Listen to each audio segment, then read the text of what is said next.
Putting aside our sorrow, we renewed our faith in the prophecy that other rings would be found, and see how our faith has been rewarded. The Covenant used to be the main threat, and it was a MacGuffin in the original Halo series because the real threat was the Forerunner legacy and the Flood itself. The Forerunners have been the source of so much mystery throughout the Halo franchise. It was something that was just fascinating to us. So far, it's been a lot of stumbling into their belongings. Like we found Halos. And now we found something more. We found the Prometheans. There's a degree of animalistic fierceness that maybe you didn't see in previous games. The conditions and the context are what pit a hero and antagonist against each other. For this game, we're going to get to see a lot of complexity to their civilization. From their worldview, what they're doing has to make sense. Trying to figure out ways to tell that story without interfering with the shooting aspect of it has been a really challenging thing. We've gotten glimpses of this Forerunner presence that was kind of always there, open as to whether it would ever erupt. And it did. We're trying to really take game systems and manipulate them and give them emotional coloring and context. We wanted to create something that could stand alone and be an enemy that is just as challenging, just as engaging as the Covenant has been in the past for Halo. A lot of that initial discussion was around if you had this incredibly evolved race and they were well beyond humanity, the Covenant, what would that look like?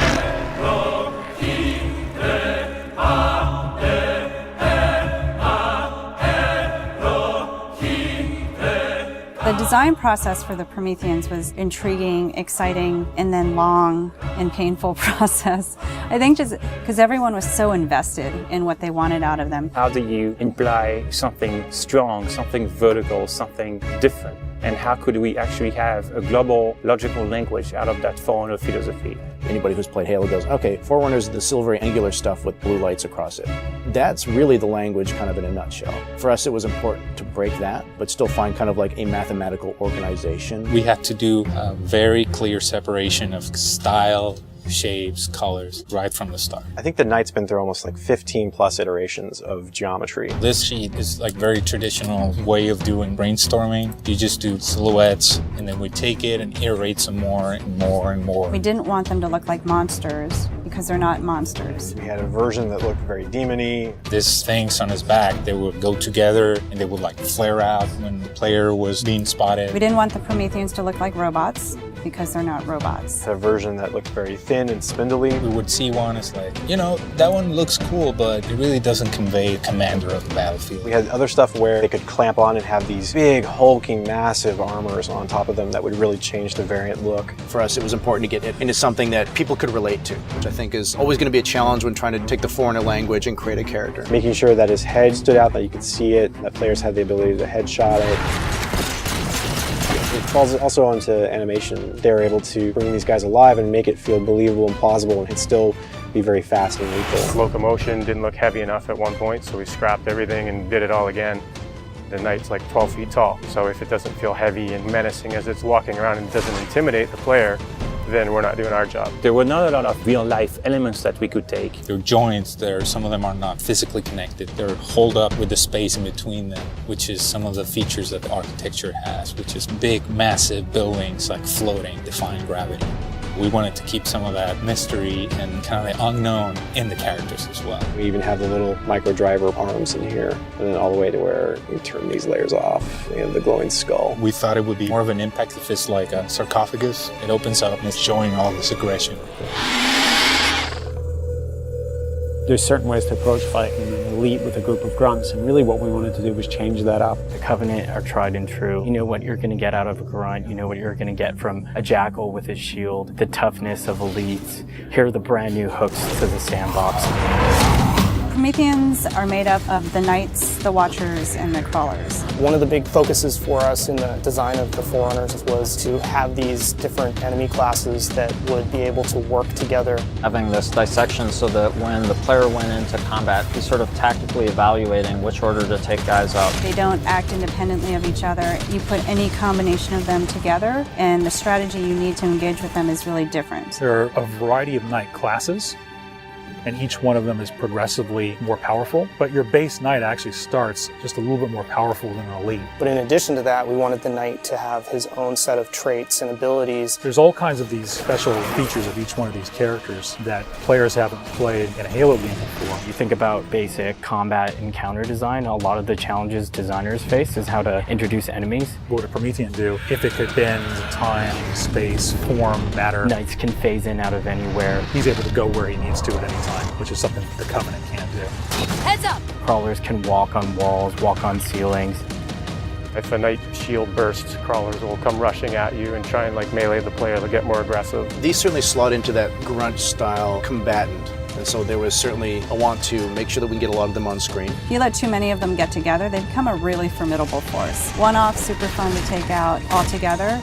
It's like a pack of feral dogs. Its mandibles, when it screams, will actually separate and float around in the air while it's howling. Animation added so much fresh behavior to this character. It's very exciting. The Watcher is definitely a support class. One of the things we wanted to do with the Forerunner characters was constantly have them mix up their tactics and make the player react to it. The Watcher is able to regenerate knights. One of the things we needed to do when the Watcher design was coming along was make sure that the Watcher would actually fit inside of the Knight. That bursts out and swap to the actual Watcher asset. The Watchers are aware if a knight's damaged, they'll protect them, they'll catch grenades, so they kind of coordinate their efforts. The Prometheans feel like the most advanced of the bunch. They're able to bring all of their technology and wisdom to the battlefield. With new enemy class comes new weapon class. We literally concepted probably 200 weapons for this game before we settled on the half a dozen that went in. It's kind of like you've got that balance between humans' model of what a weapon's like and the desire to want to try and make something crazy and futuristic. We tried coming up with this perfect mix of stuff that was still relatable. You would still identify a weapon as a rifle or a shotgun or a submachine gun, even though they're almost magical.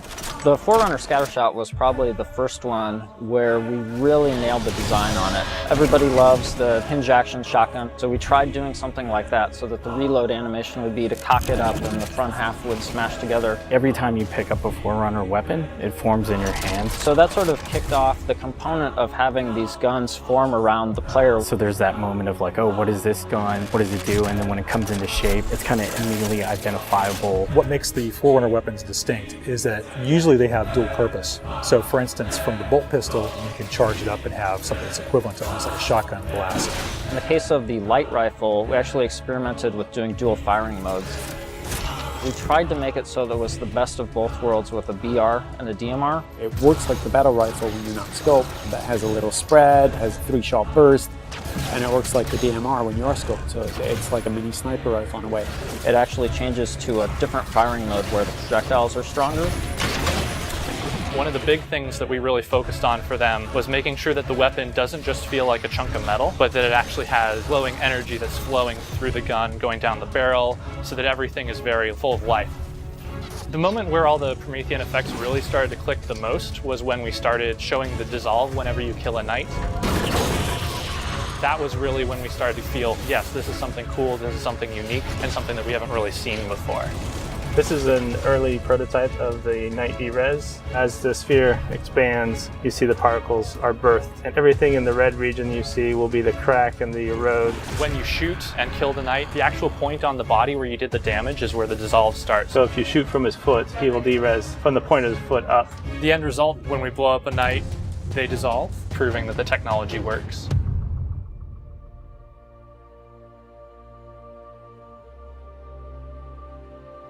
I look at the changes that we're making, and it really feels like we're making a sequel to Halo 3.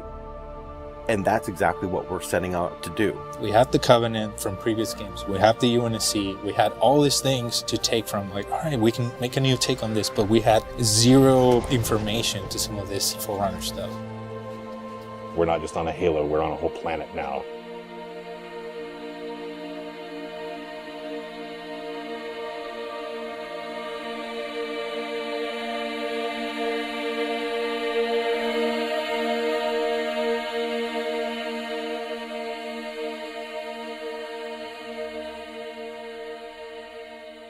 We're not just threatening one corner of the galaxy, we're threatening everything. We're listening to the fan feedback. We're incrementally evolving different aspects of the game design, but there's nothing really revolutionary. And I think that's important, because I think really good design is evolutionary, not revolutionary. And I think at some points we got in our heads with this game that we're just going to make another Halo. I don't think that's what people want. They may think they want that, but what they really want is something that speaks to the things that they love, but then provides them with something new.